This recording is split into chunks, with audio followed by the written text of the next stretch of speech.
Selamat pagi, selamat malam. Pak Bambang Nursena ketemu lagi dengan saya, Triyono Budi Santoso, yang selalu mencintai, menyayangi, mengasihi Pak Bambang bersama dengan jemaat panjenengan.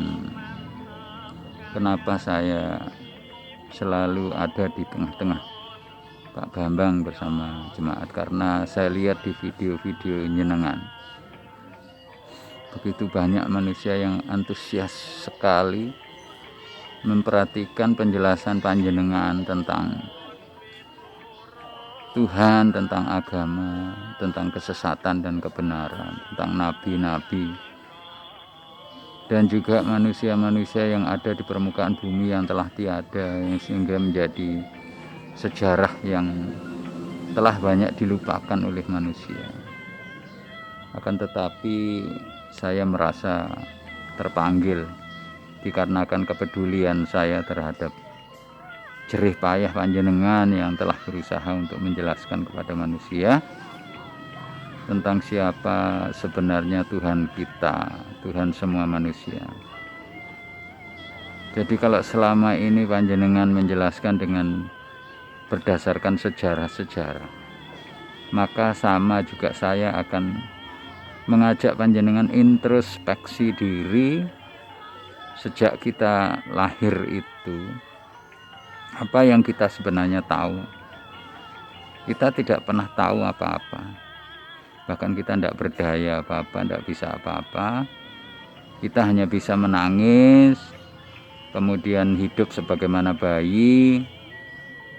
Kalau kencing nangis, BAB nangis, lapar nangis, kemudian diurusi oleh orang di sekitar kita, entah ibu kita, pembantu kita, atau bibi kita. Tapi sesungguhnya itu adalah Allah Subhanahu wa Ta'ala yang mengurusi kita melalui orang-orang yang ada di dekat kita. Kemudian mulailah kita menjadi anak-anak, diperkenalkan dengan sekolah, dengan lingkungan. Nah, karena panjenengan ini bisa jadi lingkungan Katolik, maka jenengan mulai belajar tentang agama Katolik.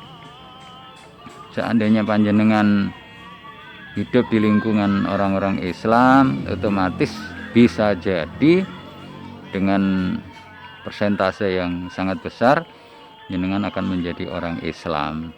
Nah, disinilah letak daripada keadaan manusia hari ini. Hidup, dibesarkan dan dimatangkan, didewasakan dengan lingkungan. Akan tetapi disebabkan karena memang banyak manusia yang malas berpikir dari zaman dahulu kala, dan sifat manusia itu sendiri juga dalam keadaan bodoh, lalai, suka mengeluh, tergesa-gesa, kemudian pelupa. Nah, sifat-sifat ini yang menyelimuti kehidupan manusia ini. Oleh karenanya kembali kepada panjenengan, kemudian sekolah, sampailah berusaha untuk keluar negeri, memperoleh titel doktor. Dan kalau saya perhatikan dari video-video jenengan banyak mempelajari tentang sejarah orang-orang masa lalu. Akan tetapi satu hal yang panjenengan belum laksanakan adalah membaca Al-Quran secara menyeluruh, dari depan sampai belakang, tidak loncat-loncat.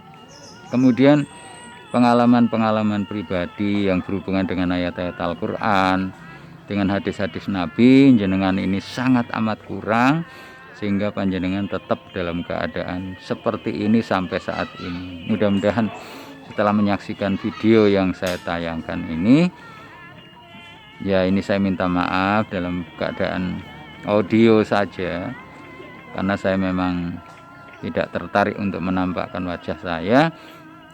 Tapi dari channel saya sudah bisa ditelusuri. Demikian Pak Bambang. Jadi marilah kita berusaha untuk introspeksi. Jangan-jangan apa yang dikatakan oleh panjenengan bahwa hati-hati, awas dengan aliran sesat, justru terkena kepada panjenengan sendiri dan para jemaat yang jenengan handle itu. antusias sekali jemaat panjenengan ini belajar sampai bertanya detail sekali. Akan tetapi memang karena jenengan belajar sesuatu yang masih belum lengkap, sehingga panjenengan tidak memperkenalkan kepada jemaat jenengan Tuhan yang benar.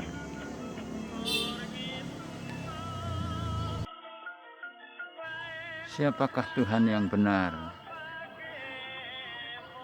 Allah telah menjelaskan di banyak sekali ayat-ayat Al-Quran, sekitar 8.000 kali Allah menyebut dirinya sebagai Allah.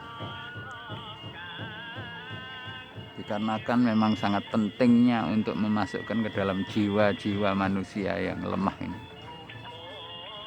yang suka berkeluh kesah dalam keadaan bodoh diciptakan, tidak tahu apa-apa,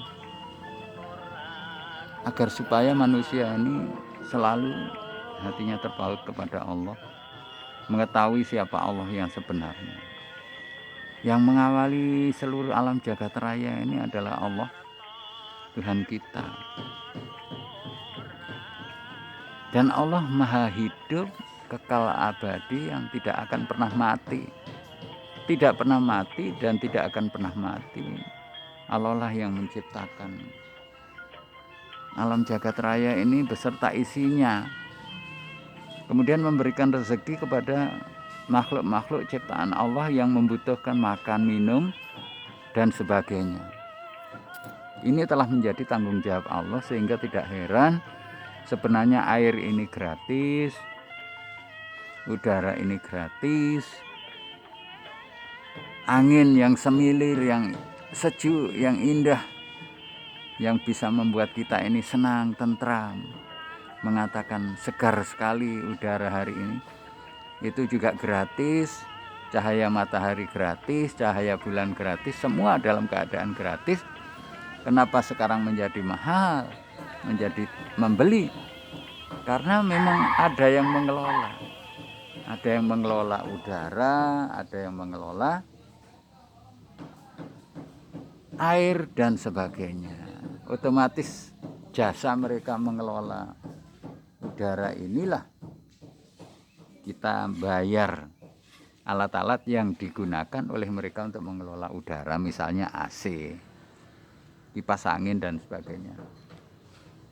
Air sebenarnya bisa kita ngambil di sumur, bisa diminum juga, tidak ada permasalahan. Itulah yang telah menjadi tanggung jawab Allah, termasuk membimbing manusia yang dalam keadaan sudah lemah, berkeluh kesah, bodoh, tergesa-gesa, dipimpin oleh Allah dengan dikirimkannya para nabi dan para rasul. Para nabi dan para rasul inilah yang membimbing manusia agar mengetahui siapakah Tuhan yang benar. Tuhan yang menciptakan manusia itu siapa? Yang memberi rezeki itu siapa? Yang melindungi, yang menyelamatkan, yang menyembuhkan, yang menjadikan seorang dokter, presiden, menteri, DPR dan sebagainya itu siapa? Karena segala kebaikan itu datang dari Allah. Kalau ada keburukan-keburukan itu datangnya dari memang dosa-dosa manusia, kejahatan-kejahatan manusia. Itu Pak Bambang, maka video ini mengajak panjenengan bersama jemaat untuk introspeksi diri, sejauh mana kita ini telah mengenal Tuhan yang benar. Tapi saya dalam hal ini tidak memaksa.